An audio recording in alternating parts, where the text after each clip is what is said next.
Hello guys, magandang araw sa inyong lahat. Welcome po sa aking YouTube channel. Sana po ay subaybayan niyo po ako sa aking pag-treasure. May ipapakita ako sa inyo guys na nakuhanan ng giveaways. So ito po ay isang legit na area. Ito po siya ay isang falls. Bago po yung tubig dyan sa unang falls, tatlong falls po ito. Tatlong falls. Ito isang sa unang falls. So sa unang falls guys, ito yung unang nakuhanan ng giveaways. So ipakita ko sa inyo yung marker. Ito po yung marker niya mga ka-treasure hunter. Ito page. So una ang linya. So ito po yung niya, unang guhit, ikalawang guhit. So ang indication po niya sa giveaways mga ka-page is nandito po siya. Ito malalim po to. Nakuhanan. Ito po yung nakuhanan ng giveaways. So ito po siya ay isang hole na malaki. Tapos yung ang marka po niya mga ka-taste is dito po siya. Ito po yung niya, marker. Ito po. So ang marker po dito mga ka-taste is ito marker niya. Tapos yan yung marker niya dayo.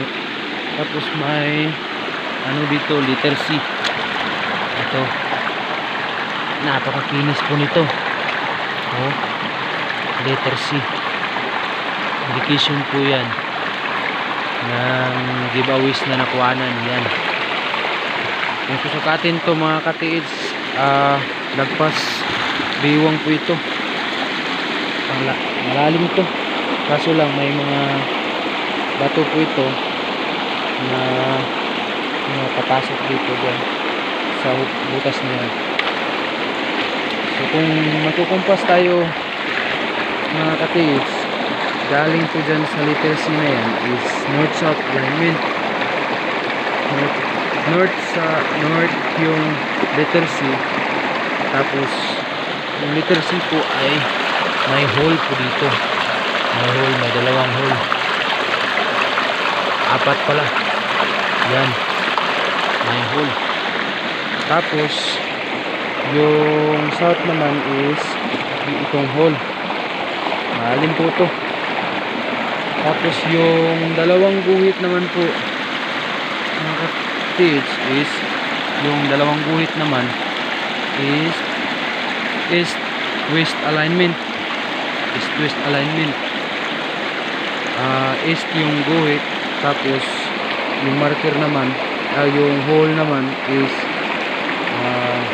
west direction.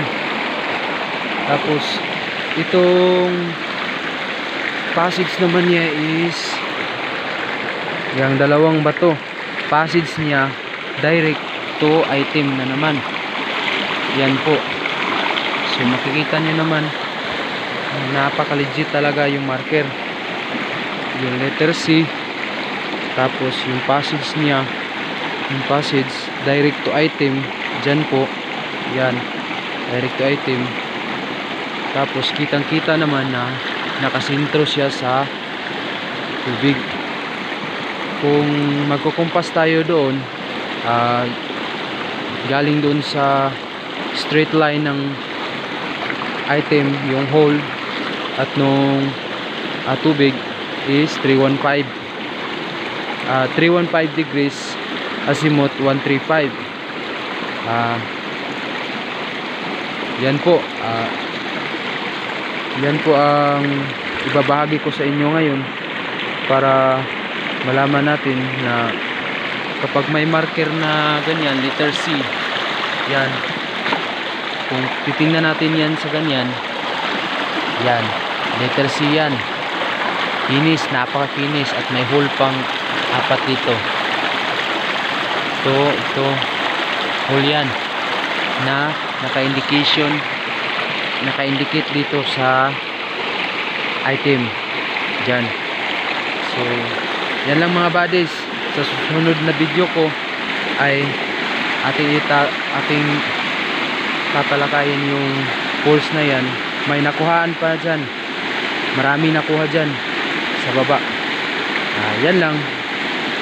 Ingat katids, at huwag niyong kalimutan mag-subscribe at i-click yung notification bell para ma-update kayo sa i-upload ko ng mga videos. Yan lang po, at salamat. Happy hunting buddies.